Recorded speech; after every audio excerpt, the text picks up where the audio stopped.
Zero Malabar സഭയുടെ പുതിയ സ്ഥിരം സിനഡ് അംഗങ്ങളെ തിരഞ്ഞെടുത്തിരിക്കുകയാണ്.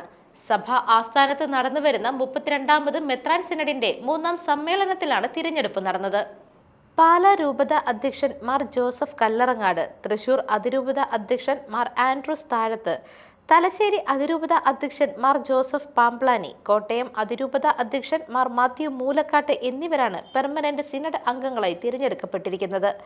സ്ഥിരം സിനഡ് അംഗങ്ങളുടെ അഭാവത്തിൽ പകരക്കാരായി ചങ്ങനാശ്ശേരി അതിരൂപത സഹായ മെത്രാൻ മാർ തോമസ് തറയിൽ, കോതമംഗലം രൂപത അധ്യക്ഷൻ മാർ ജോർജ് മടത്തിക്കണ്ടത്തിൽ, ഇരിങ്ങാലക്കുട രൂപത അധ്യക്ഷൻ മാർ പോളി കണ്ണൂക്കാടൻ, താമരശ്ശേരി രൂപത അധ്യക്ഷൻ മാർ ജെറമിയോസ് ഇഞ്ചനാനിൽ എന്നിവരും തിരഞ്ഞെടുക്കപ്പെട്ടു. സാധാരണ ഭരണകാര്യങ്ങളിലും അടിയന്തര സാഹചര്യങ്ങളിലും മേജർ ആർച്ച് ബിഷപ്പിനെ സഹായിക്കുന്ന സമിതിയാണ് സ്ഥിരം സിനഡ്. മേജർ ആർച്ച് ബിഷപ്പ് അധ്യക്ഷനായ സ്ഥിരം സിനഡിൽ അദ്ദേഹം ഉൾപ്പെടെ 5 പിതാക്കന്മാരാണ് ഉണ്ടാവുക. 5 വർഷത്തേക്കാണ് ഈ സമിതിയുടെ കാലാവധിയെന്ന് സഭാ വക്താവ് reverend doctor Antony Vadakkekara VC വാർത്താക്കുറിപ്പിൽ അറിയിച്ചു. News desk മെഗ്നവിഷൻ.